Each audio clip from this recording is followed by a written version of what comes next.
Olá pessoal, eu sou o professor Djalma Cremonese e bem-vindos ao nosso canal no YouTube para comentar em algumas palavras um pouco a análise da conjuntura política brasileira nos últimos 2 meses, na verdade, janeiro e fevereiro de 2015.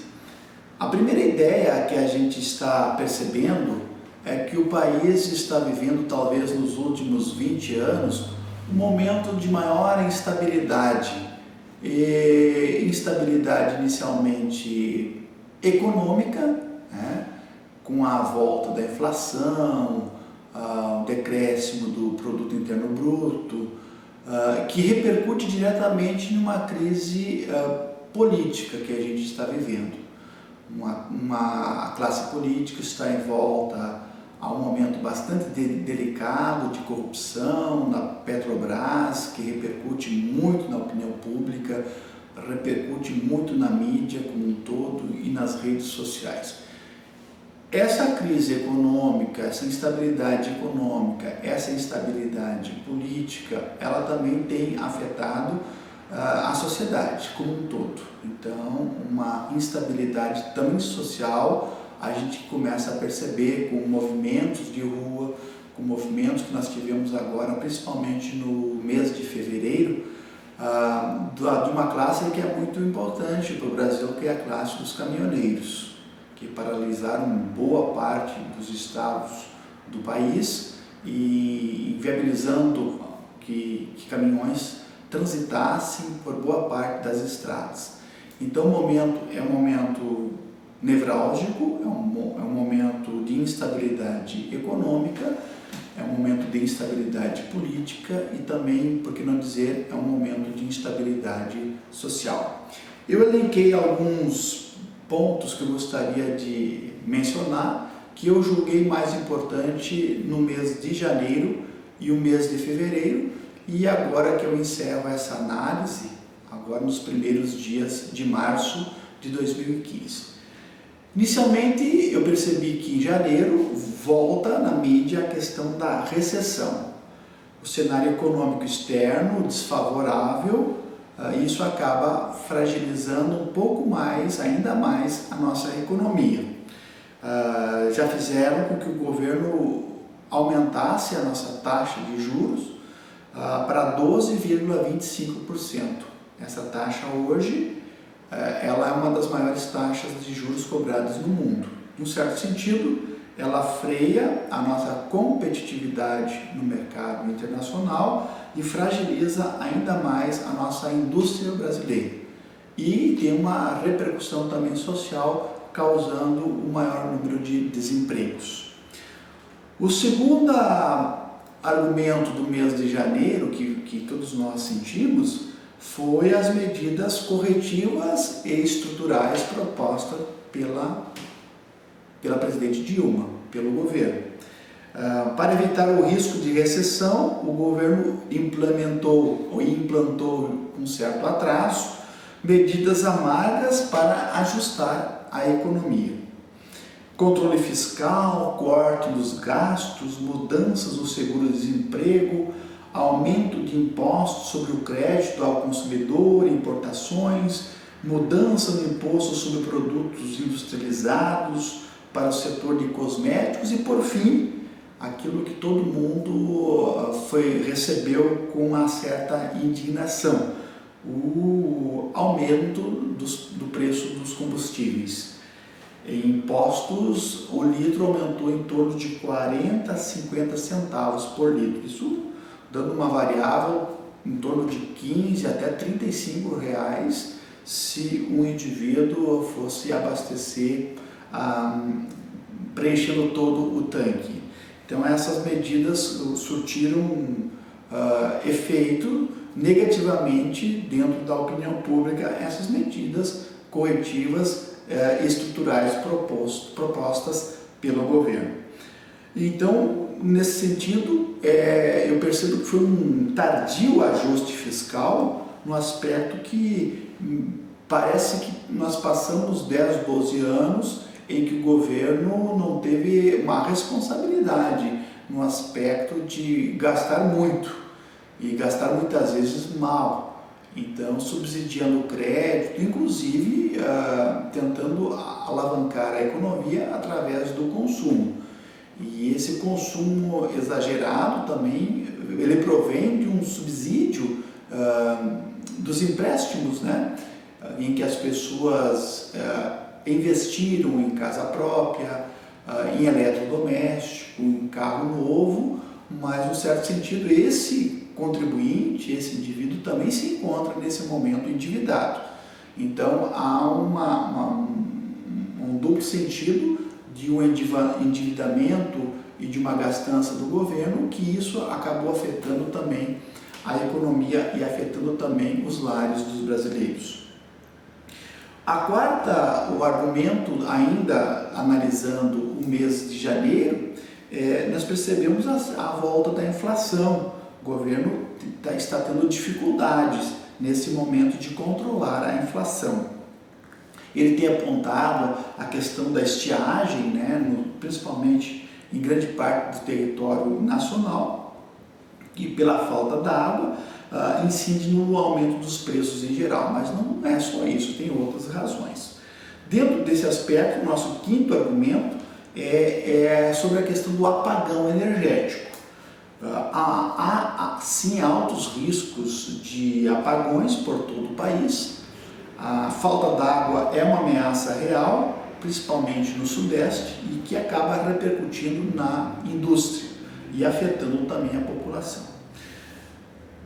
Outro fato político de grande relevância foi a derrota do governo no Congresso Nacional, em que venceu o Eduardo Cunha, quase que um desafeto da presidente Dilma, do PMDB, que o PMDB seria um pseudo-aliado do governo, mas essa ala se coloca nesse momento como opositora do governo Dilma. Então, a Dilma, até que então ela tinha a base governista no Congresso Nacional, a maioria, nesse presidencialismo de coalizão, que é necessário para a governança, ela já não tem mais, com a vitória do Eduardo Cunha na presidência do Congresso Nacional. E por fim, ainda repercute a questão da corrupção na Petrobras, a questão do Petrolão, que foi investigada pelo Ministério Público, está sendo, na Operação Lava Jato, e pelas consequências dessa investigação, é um fantasma que paira ainda sobre o governo, depois de ela ter exonerado a cúpula diretiva da Petrobras. Cabe perguntar, será que isso não vai repercutir ainda mais de forma negativa no governo? Então, esses argumentos são argumentos do mês políticos, econômicos e sociais do mês de janeiro. Bom, entra o mês de fevereiro de 2015 e me parece que essa turbulência política, principalmente, ela continua. E mais, ela atinge a questão social, com os movimentos de rua. Então, esse momento é um momento de crise política, como eu mencionei, crise econômica, de instabilidade econômica, que repercute também na instabilidade social. Aliado a isso, a baixa popularidade da presidência Dilma, ela tem alcançado hoje índices extremamente baixos na sua popularidade, ela está realmente desgastada nesse momento. Tivemos a greve dos caminhoneiros, que foi muito importante, é um setor importante para o Brasil. Eles conseguiram mobilizar grande parte dos estados do país, trancando ruas, avenidas, estradas, para realmente buscar avanços, e principalmente na diminuição dos combustíveis, que eles não conseguiram, mas eles tiveram a aprovação do veto, sem veto, da presidente Dilma, da lei dos caminhoneiros, garantindo certos avanços para o setor. O desemprego também começa a apresentar índices preocupantes, Nós tivemos também o caso do Swiss Leaks, que nós conseguimos conhecer que através de documentos secretos descobriu-se que no banco HSBC tinha mais de 7 bilhões de reais de clientes brasileiros depositados em contas, mais de 6 mil contas em bancos, em contas do HSBC na Suíça. Mais de 8.600 clientes brasileiros e o banco abrindo contas, depósitos, sem perguntar a procedência desse dinheiro. Então, muitos milionários, doleiros, procuraram esse paraíso fiscal exatamente para depositar esse dinheiro no intuito de livrar-se dos impostos. Incrível que pareça, é que não apareceram ainda nomes dos brasileiros que têm conta na Suíça e que contas que o dinheiro muitas vezes duvidosos a sua procedência. E o caso do Petrolão, para encerrar, continuou a Operação Lava Jato e nós tivemos a divulgação da tão esperada lista do Procurador-Geral da República, o Rodrigo Janot, que entregou ao STF a lista. Nada mais, nada menos de que nomes que já conhecidos, como tinha vazado, do presidente do Senado, Renan Calheiros, e o presidente da Câmara Federal, Eduardo Cunha, além dos senadores do PT, como Lindenberg Farias, senador Cândido Vacarezza, ex-deputado federal Humberto Costa e a senadora Gleisi Hoffmann, e além do Fernando Collor de Mello, e boa parte dos deputados federais do PP, na bancada aqui do Rio Grande do Sul.